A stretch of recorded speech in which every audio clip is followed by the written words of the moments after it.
In a world where loud voices often drown out wisdom, sometimes the most powerful moments come from the quietest words. What happens when years of patience meet their breaking point? When someone who has endured mockery and dismissal finally speaks with the kind of calm that makes the air itself seem to hold its breath. This is the story of Sarah Chen, a 34-year-old software engineer whose gentle nature was mistaken for weakness by those around her. For months, she had warned her colleagues about boundaries, about respect, about the line that shouldn't be crossed. But Marcus Webb, the office's self-proclaimed alpha, saw her quiet warnings as nothing more than whispered jokes.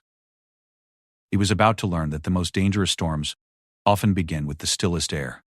What you're about to read isn't just about workplace harassment or standing up to a bully. It's about the moment when quiet strength reveals itself to be more powerful than any raised voice, when calm conviction changes not just one person's behavior but an entire company's culture. Sometimes the most profound changes happen not with a bang but with a whisper that somehow echoes louder than any shout ever could. Sarah Chen adjusted her glasses and glanced at the clock on her computer screen. 8:47 a.m. The Pinnacle Technologies office buzzed with its usual morning energy, coffee cups steaming and keyboards clicking in a familiar rhythm. She had been working at this mid-sized software company for 3 years, long enough to know every sound, every routine, every personality that walked through those glass doors. As a senior developer on the mobile applications team, Sarah had earned her place through countless late nights debugging code and innovative solutions that had saved the company thousands of dollars. Her colleagues respected her technical skills, but many saw her reserved nature as a sign of weakness. She spoke softly, chose her words carefully, and rarely engaged in the boisterous conversations that echoed across the open floor plan. Marcus Webb was different. Where Sarah was measured, Marcus was explosive. Where she was thoughtful, he was impulsive. At 38, Marcus had joined the company 6 months ago as a project manager, bringing with him a reputation for getting things done and a personality that filled every room he entered. His laugh was loud enough to interrupt phone calls 3 cubicles away, and his opinions were delivered with the confidence of someone who had never been told he might be wrong. From his first day, Marcus had taken notice of Sarah, but not in a professional way that acknowledged her expertise. Instead, he seemed to view her as entertainment, a quiet target for his particular brand of workplace humor that walked the fine line between friendly teasing and something more uncomfortable. It started small, as these things often do. A hand on her shoulder during team meetings that lingered just a moment too long. Comments about her appearance that were delivered as compliments but felt invasive. Jokes about her serious demeanor that made others laugh but left Sarah feeling exposed and diminished. The first time Sarah spoke up, it was during a Monday morning stand-up meeting. The development team had gathered in conference room B, a sterile space with white walls and a long table that could seat 12. Marcus had been explaining the timeline for their latest project when he noticed Sarah taking notes. "Look at Sarah, always so serious about everything," he had said with a grin that showed too many teeth. "Come on, Sarah. Smile a little. You're too pretty to look so worried all the time." The room fell into an uncomfortable silence. Sarah's pen stopped moving across her notebook. She looked up, meeting Marcus's eyes directly, and spoke in the same calm tone she used to explain complex code to junior developers. "Marcus, I'd prefer if we kept our interactions professional. Comments about my appearance aren't appropriate in a work setting." Marcus's grin widened, and he raised his hands in mock surrender. "Whoa, easy there, Sarah. I was just being friendly. No need to get all HR on me." The other team members shifted in their chairs, eyes focused on their laptops or notebooks, anywhere but on the tension building in the room. Sarah's manager, David Kim, cleared his throat and moved the meeting along, but Sarah noticed the way Marcus's eyes stayed on her for the rest of the session, studying her like she was a puzzle he intended to solve. That afternoon, Marcus appeared at Sarah's desk with a cup of coffee. The development area was quieter in the afternoons, most of the team either in meetings or wearing headphones as they worked through complex problems. Sarah was deep in concentration, reviewing a particularly tricky piece of code that handled user authentication, when Marcus's shadow fell across her monitor. "Peace offering," he said, setting the coffee down next to her keyboard. "Look, I didn't mean anything by what I said earlier. I guess I just have a different communication style than you're used to." Sarah looked at the coffee, then at Marcus. She recognized the gesture for what it was, not an apology but a test. She had seen this pattern before, the way some people offered small kindnesses to justify larger intrusions. "Thank you for the coffee, but it's not necessary," she said, not reaching for the cup. "I just want to make sure we understand each other. Professional boundaries are important to me." Marcus sat down in the chair next to her desk uninvited. His presence felt oversized in the small space, his cologne mixing with the coffee aroma in a way that made the air feel thick. "Boundaries," he repeated, as if testing the word. "You know, Sarah, I've worked in a lot of different places, and I've found that the most successful teams are the ones where people can relax a little, be themselves. Not everything has to be so formal. Being professional doesn't mean being formal, Sarah replied, her fingers still poised over her keyboard. It means treating colleagues with respect. Marcus leaned back in the chair, studying her with the kind of intense focus that made Sarah's skin feel tight. Respect. Right. And you don't think I respect you? The question hung in the air between them. Sarah saved her work and turned to face him fully. When she spoke, her voice carried the same calm certainty she brought to every technical decision. I think you're testing limits, and I'm telling you clearly where mine are. For a moment, something flickered across Marcus's face, a brief recognition of the steel beneath Sarah's quiet exterior, but it passed quickly, replaced by his usual confident smile. Fair enough, he said, standing up. But you know, Sarah, sometimes limits are just suggestions waiting to be ignored. He walked away, leaving the coffee cooling on her desk and a chill in the air that had nothing to do with the office air conditioning. The weeks that followed established a pattern. Marcus would push, Sarah would respond with calm firmness, and Marcus would retreat just enough to avoid crossing any obvious lines while making it clear he wasn't deterred. He began finding excuses to visit her workspace, always with legitimate business questions that could have been handled via email or Slack. His hand would brush against hers when he reached for papers. He would stand just a little too close when looking at her screen, his breath warm against her ear as he asked about code functionality. Each time Sarah would create distance. She would hand him documents rather than let him reach across her. She would suggest they move to a conference room for longer discussions. Her responses were always professional, always calm, but always clear in their message. Step back. Other colleagues began to notice. Jessica Martinez, a fellow developer who sat 2 desks away, started paying closer attention to the interactions. She had worked with Sarah for over 2 years and had never seen her look uncomfortable until Marcus arrived. During lunch one day in the small break room, Jessica brought it up. Is everything okay with you and Marcus? She asked quietly, glancing around to make sure they were alone. He seems to hover around your desk a lot. Sarah appreciated Jessica's concern, but she also knew how these situations could spiral. She had seen other women become labeled as troublemakers for speaking up about behavior that others considered harmless. I'm handling it, Sarah said simply, but thank you for asking. Jessica nodded, understanding the complex calculation that came with these decisions. They both knew that in the technology industry, being seen as unable to handle difficult personalities could be career-limiting. But so could staying silent when boundaries were being crossed.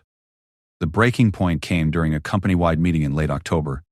Pinnacle Technologies held monthly all-hands meetings in their largest conference room, a space with floor-to-ceiling windows that looked out over the city skyline.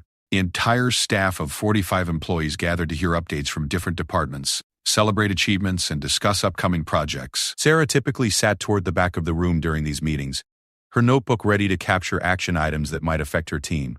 She had arrived early and chosen a seat at the end of a row, hoping to minimize distractions and focus on the presentation.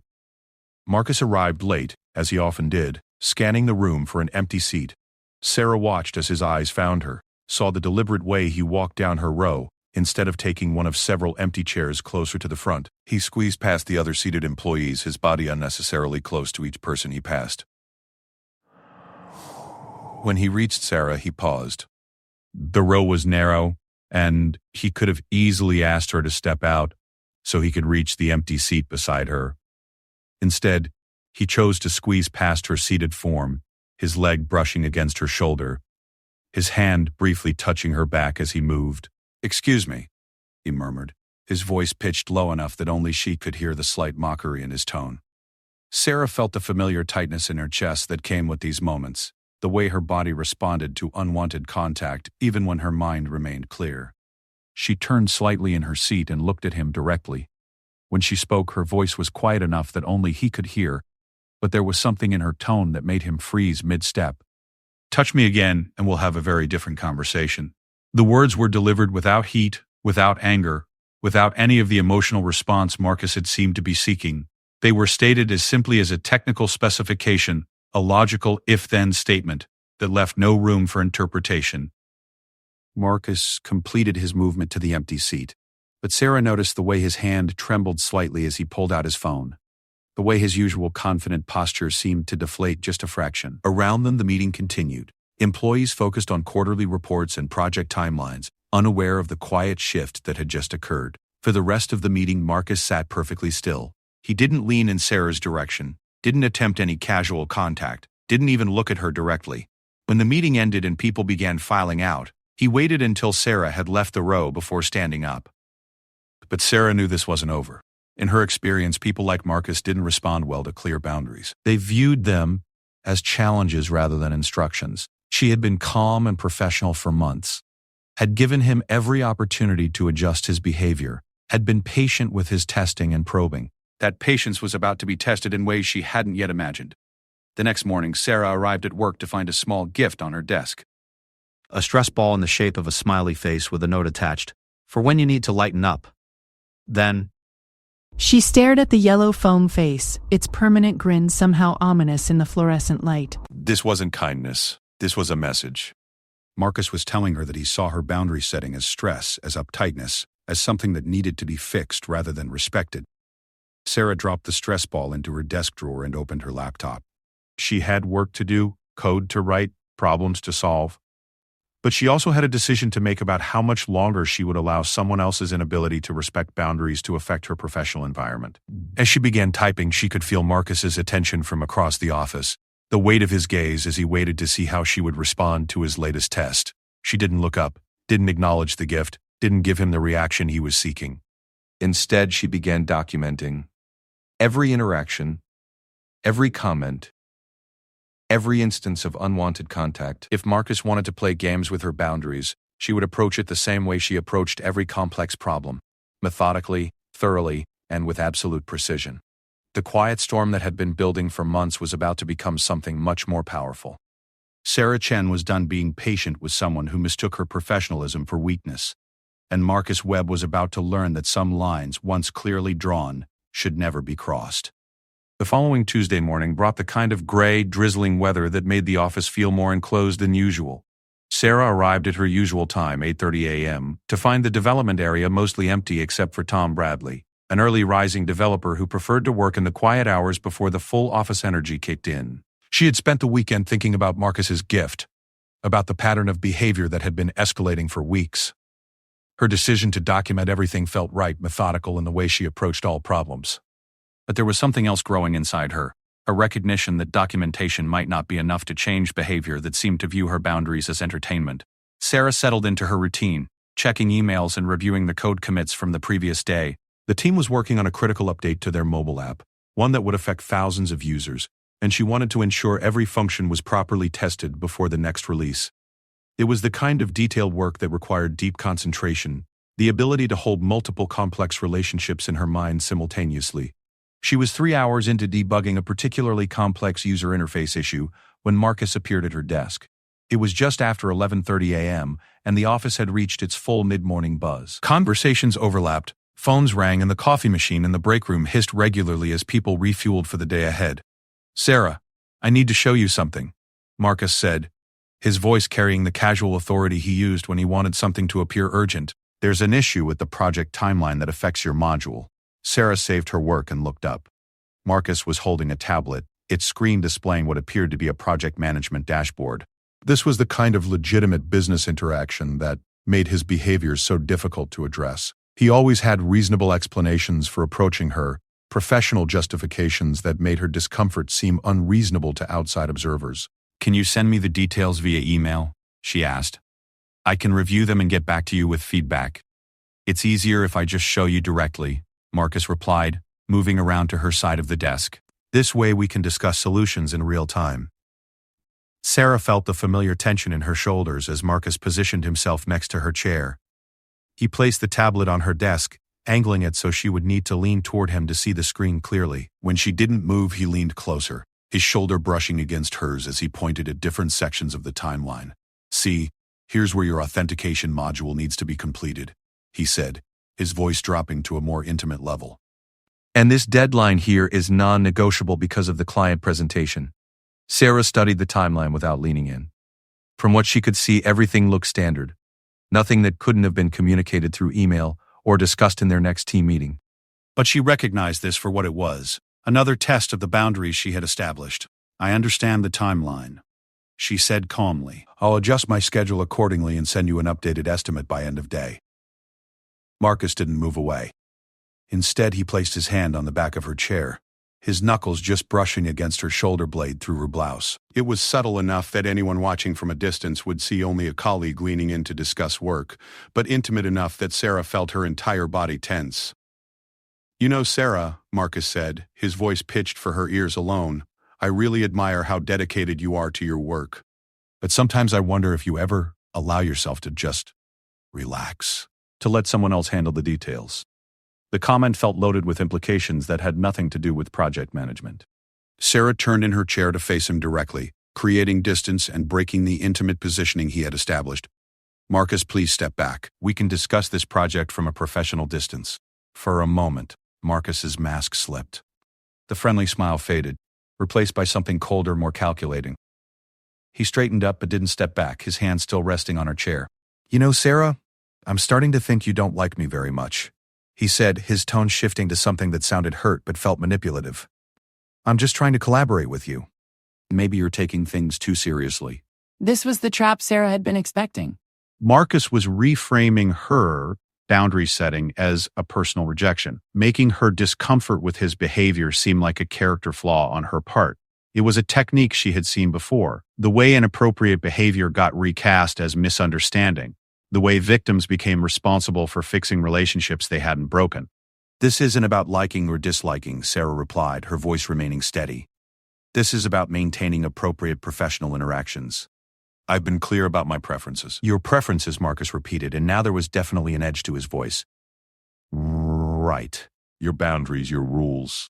He finally stepped back, but his eyes stayed fixed on her face, studying her reaction. You know what I think, Sarah? I think you use all this professional distance to avoid actually connecting with people. It's easier to hide behind policies than to actually engage. The accusation hit exactly where it was intended to, at the self-doubt that lived in every woman who had ever been told she was too cold, too serious. Too professional. Sarah felt the familiar internal debate, the questioning of her own judgment that these interactions were designed to create.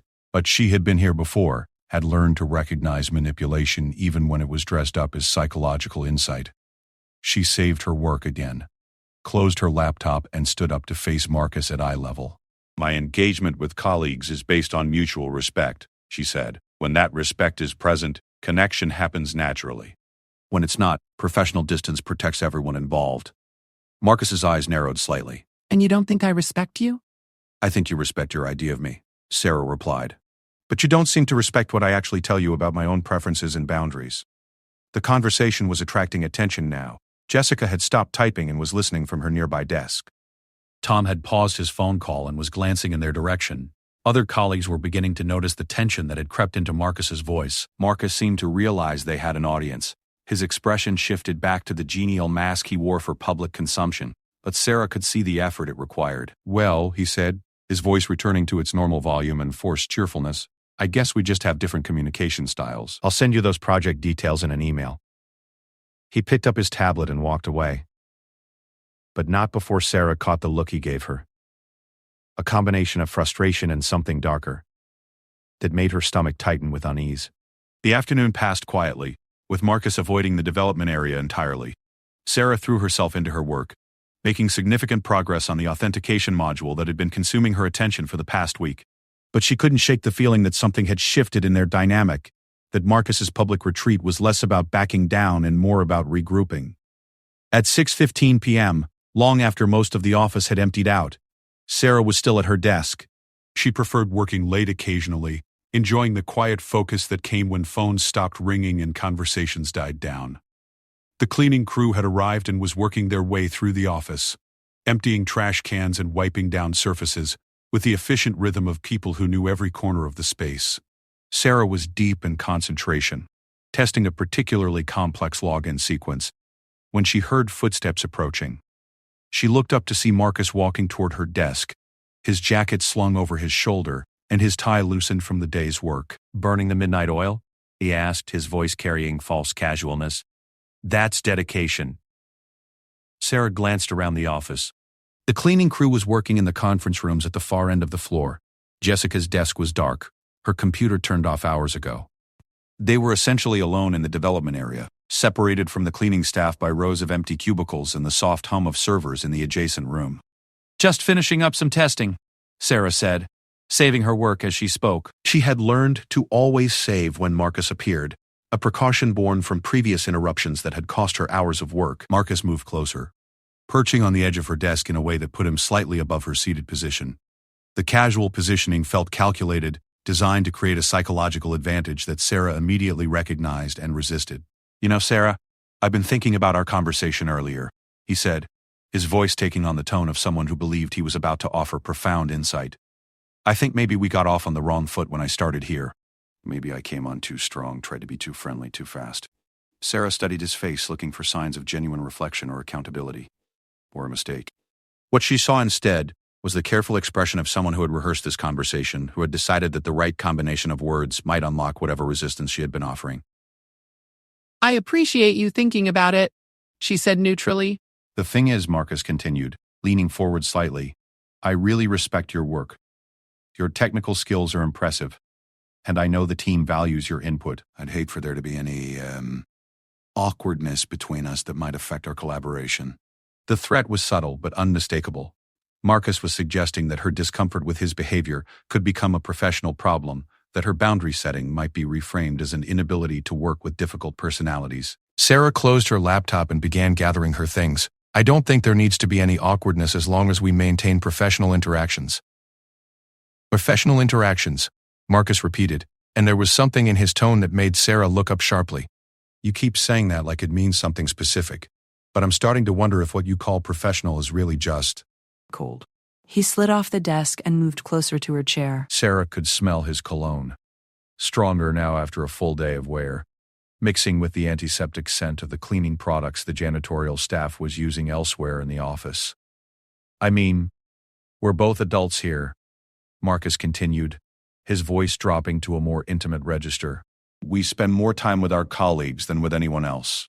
It's natural to want some warmth in those relationships, some genuine connection. Sarah stood up, putting her laptop bag on her shoulder and creating distance between them. But Marcus took a step to match her movement, staying close enough that she could feel the heat radiating from his body. Connection based on mutual interest and respect, Sarah said firmly, not connection imposed by one person onto another. Imposed, Marcus said, and now his voice carried a sharpness that made the hair on Sarah's arm stand up. That's an interesting word choice. Makes it sound like I'm some kind of predator. The word hung in the air between them, loaded with implications that Marcus seemed to be daring her to address directly. Sarah felt the familiar calculation that came with these moments, the assessment of risk versus reward that women made every day when deciding how directly to confront behavior that made them uncomfortable. I think we should continue this conversation during business hours when the office is fully staffed, Sarah said, taking a step toward the exit.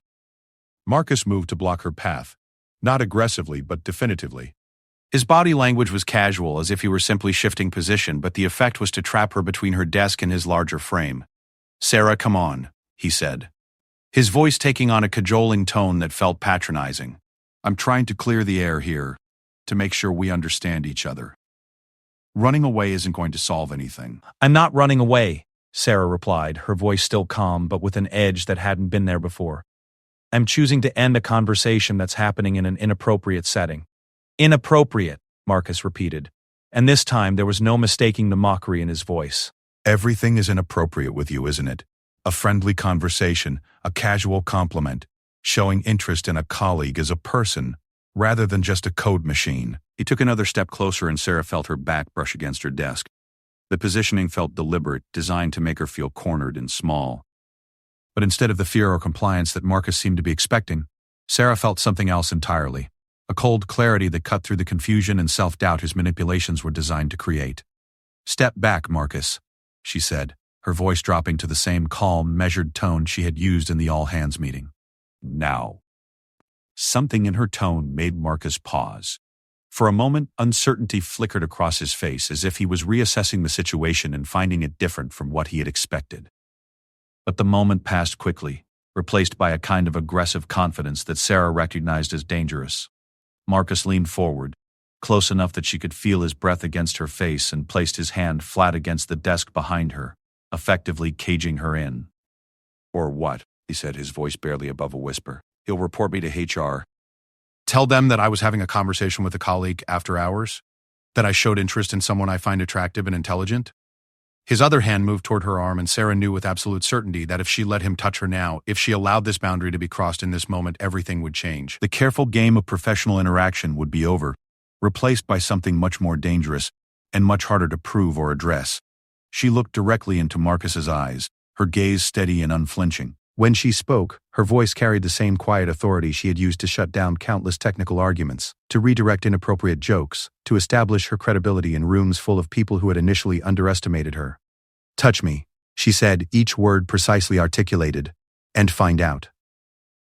They weren't angry. They weren't emotional in any way that Marcus could later characterize as hysterical or overreactive. They were delivered with the calm certainty of someone stating a scientific fact, laying out a logical consequence with the same precision she used to document code behavior.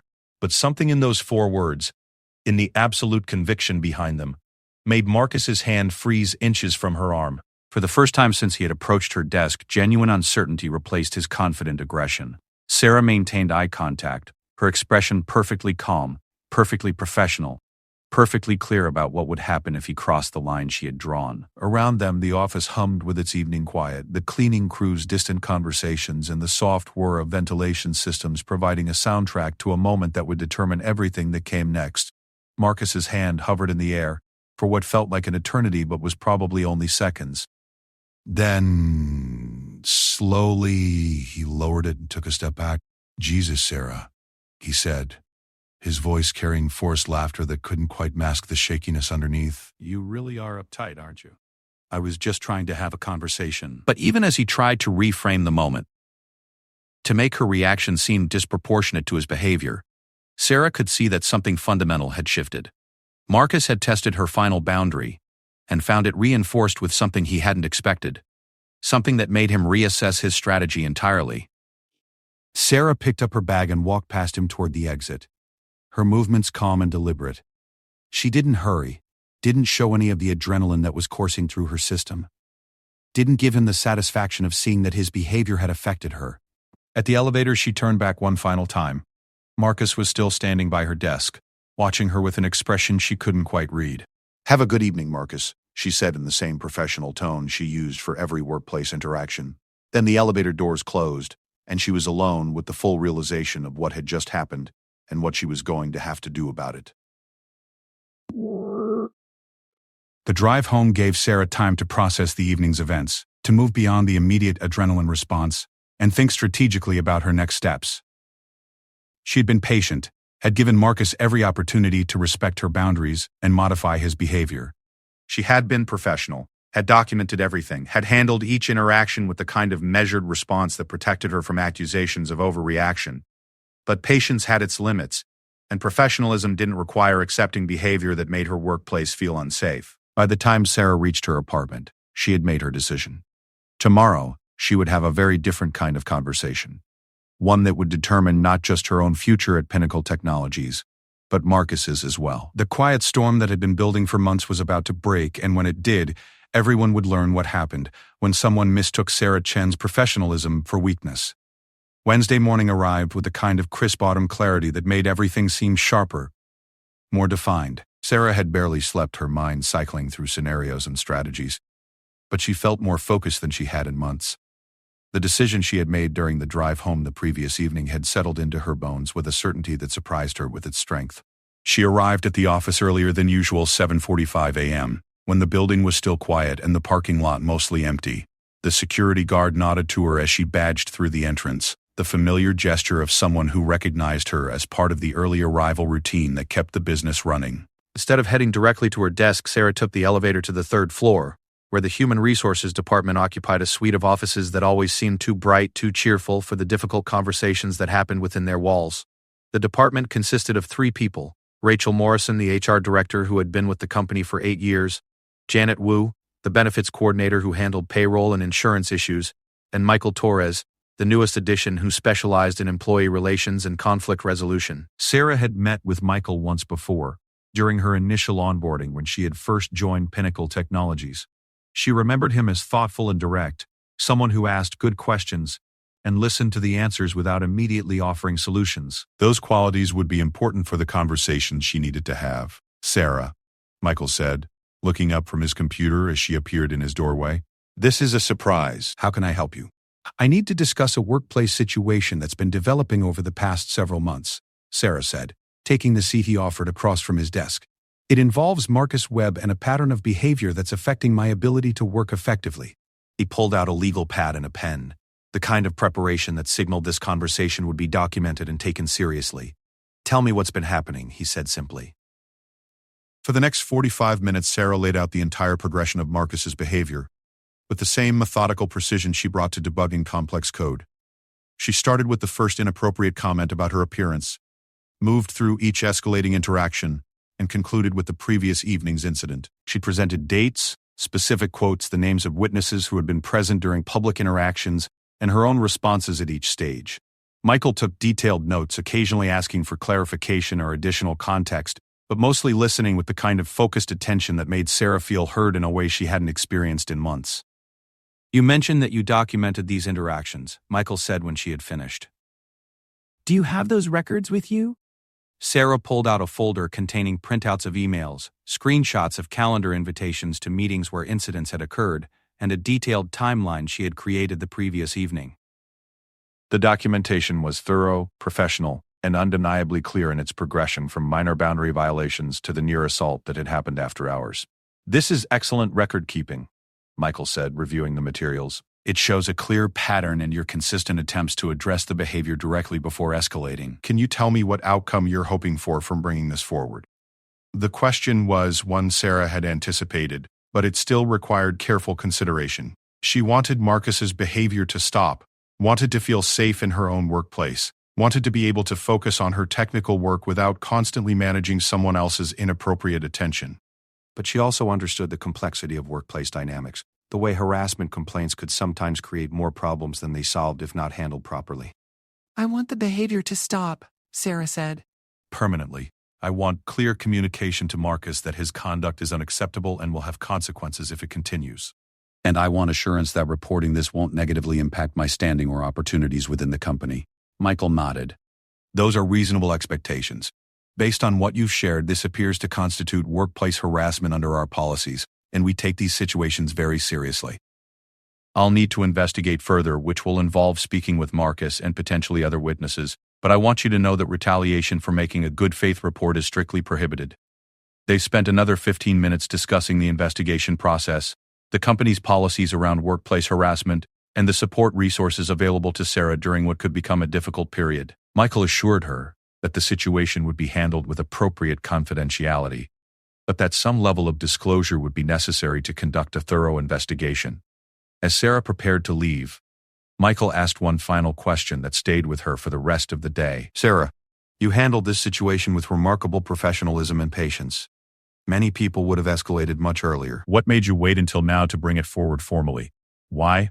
Sarah thought about the question, considering not just the obvious answers about wanting to handle things herself and hoping Marcus would respond to clear boundaries, but the deeper truths about women in male-dominated industries, about the calculus of when to speak up and when to endure, about the fear of being labeled a problem employee for refusing to tolerate problem behavior.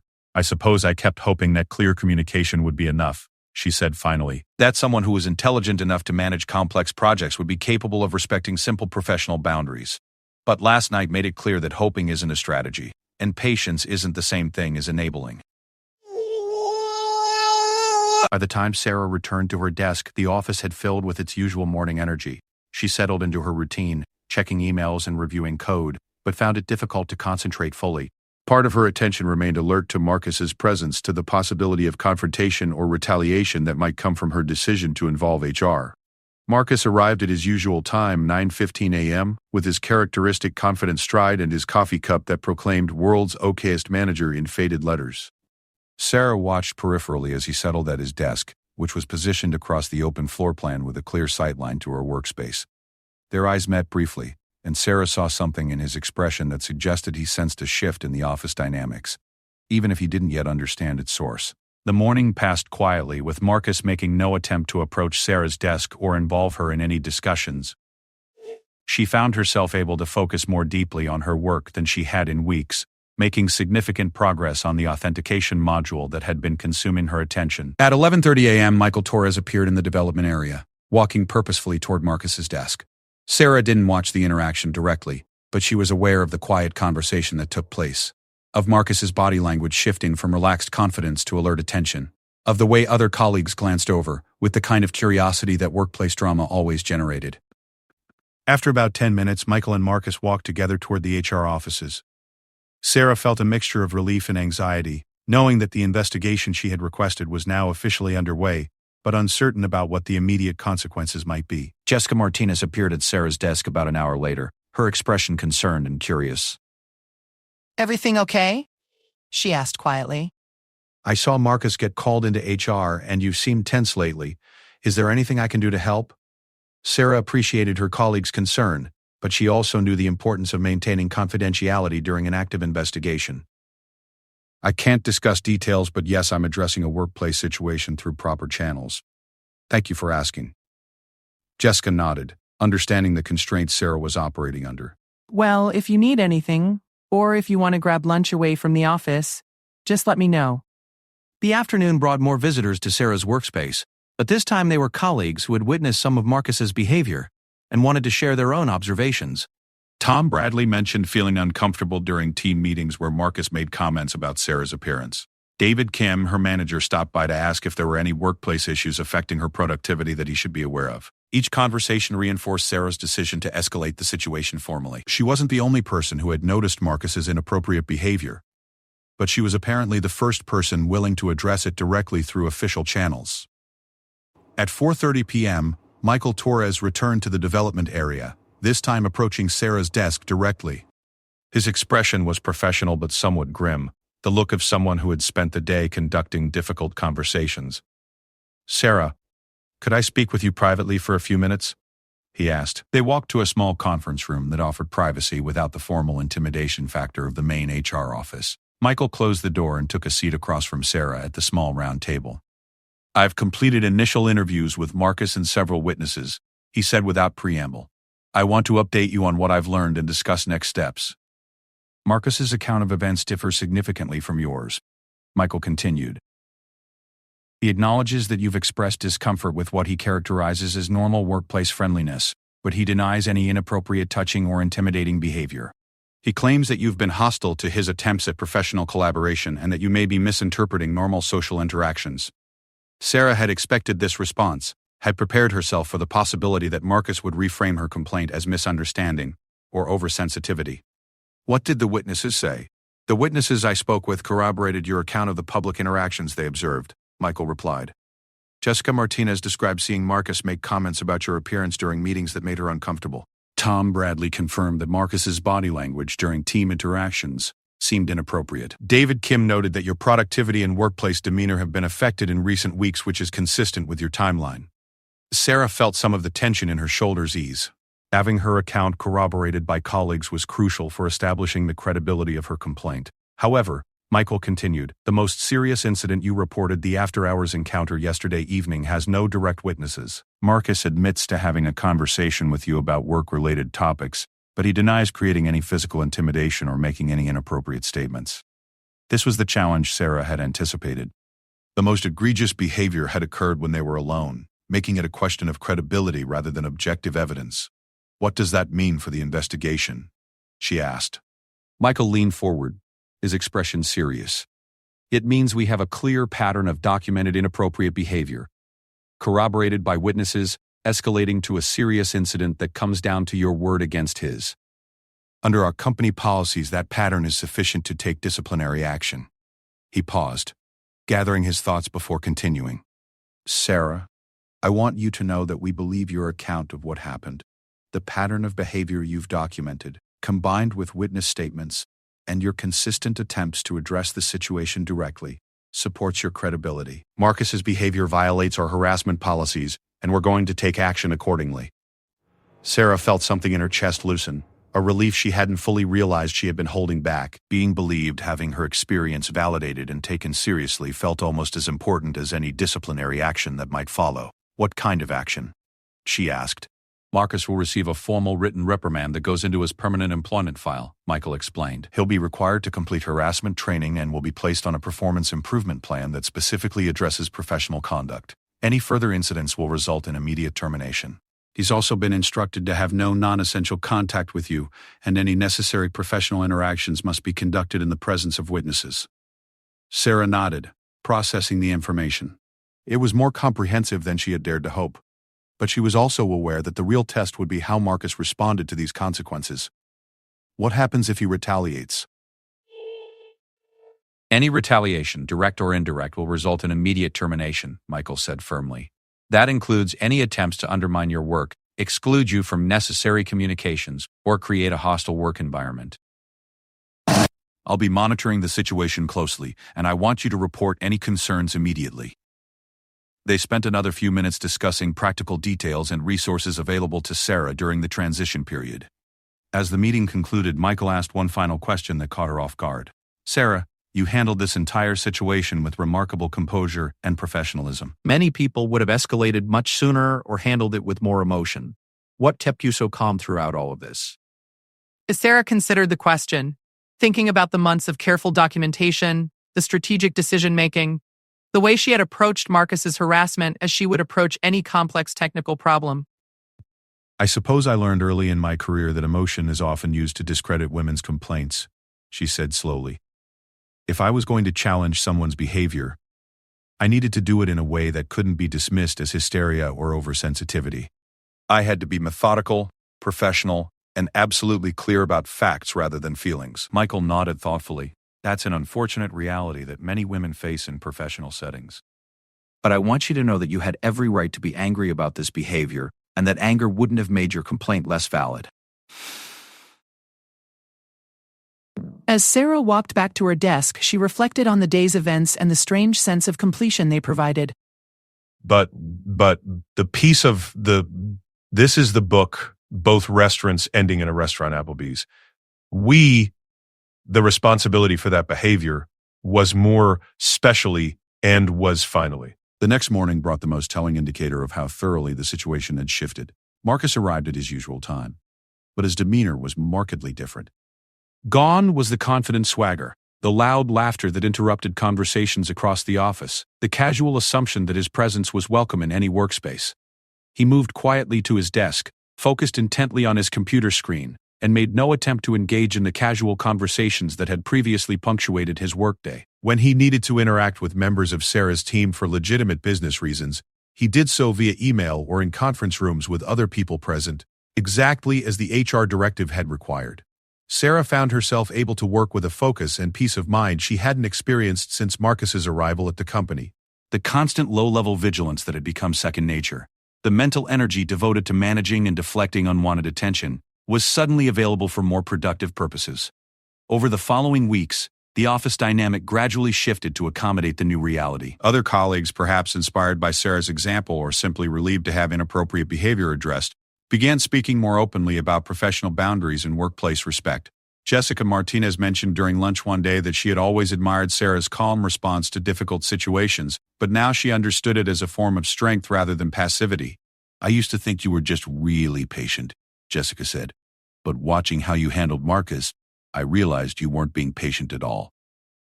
You were being strategic, you were building a case.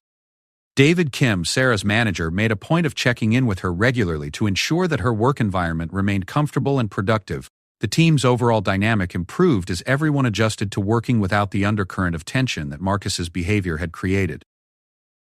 Marcus himself remained with the company, fulfilling his role requirements under close supervision and adhering strictly to the behavioral guidelines established during his disciplinary process. The performance improvement plan appeared to be effective, though Sarah occasionally caught him looking in her direction with an expression that suggested he was still processing how thoroughly his assumptions about workplace dynamics had been challenged. 3 months after the HR intervention, Sarah received an unexpected email from Marcus. It was brief, professional, and to the point. Sarah, I wanted to acknowledge that my behavior toward you was inappropriate and unprofessional. I misread social cues and failed to respect boundaries you had clearly established. I'm working with a professional coach to better understand appropriate workplace conduct, and I wanted you to know that I recognize the impact my actions had on your work environment. I'm committed to ensuring this never happens again, Marcus. Sarah read the email twice, analyzing it for signs of manipulation or insincerity, but found instead what appeared to be genuine accountability. She forwarded it to Michael Torres as part of the ongoing documentation, then deleted it from her inbox without responding. The message wasn't for her benefit, she realized. It was part of Marcus's own process of understanding the consequences of his choices and learning to interact with colleagues in ways that prioritize their comfort and professional needs over his personal desires. 6 months later, at the company's annual performance review meeting, Sarah's technical contributions were recognized with a promotion to senior development lead and a significant salary increase. Her manager specifically noted her leadership in creating a more respectful and inclusive workplace culture, citing feedback from colleagues who felt more comfortable addressing professional concerns directly and appropriately. During her acceptance remarks to the assembled staff, Sarah spoke briefly about the importance of maintaining professional boundaries and the responsibility every employee shared for creating a workplace where everyone could perform their best work without managing unwanted personal attention. Technical excellence requires mental clarity and focus, she said to the gathered employees. When we respect each other's professional boundaries, we create an environment where that excellence can flourish. When we don't, we waste valuable resources managing interpersonal drama that has no place in a professional setting. The applause that followed felt different from typical corporate recognition, warmed by the understanding that Sarah was speaking from experience, from having navigated a difficult situation with grace and determination that had benefited everyone in the organization. As the meeting concluded, Sarah reflected on the journey from that first inappropriate comment about her appearance to this moment of professional recognition. The months of strategic patience, careful documentation, and calm boundary setting had required significant emotional labor and mental energy, resources that could have been directed toward technical innovation and career development. But they had also demonstrated something important about the power of quiet strength, about the effectiveness of responding to inappropriate behavior with clarity rather than emotion, with strategy rather than reaction, with professional consequences rather than personal confrontation. Marcus's assumption that her calm professionalism indicated weakness or compliance had been thoroughly corrected. Her colleagues had learned that respectful workplace interactions were not suggestions but requirements. And Sarah herself had discovered that sometimes the most powerful response to aggressive behavior was not to match its energy, but to respond with the kind of steady certainty that changed the entire dynamic of interaction. The office continued its daily rhythm of deadlines and meetings, code reviews, and client presentations, but it did so with a clearer understanding of professional boundaries, mutual respect, and the consequences of behavior that undermined either. And Sarah Chen, Senior Development Lead, continued her work with the kind of focused excellence that was only possible when professional respect was a given rather than something that had to be constantly negotiated and defended. The quiet storm had passed, leaving behind a workplace culture that was stronger, more respectful, and more conducive to the kind of technical innovation that had drawn Sarah to the industry in the first place. Sometimes, she reflected, the most lasting changes came not from dramatic confrontations, but from the steady application of clear standards and the calm certainty that those standards would be upheld.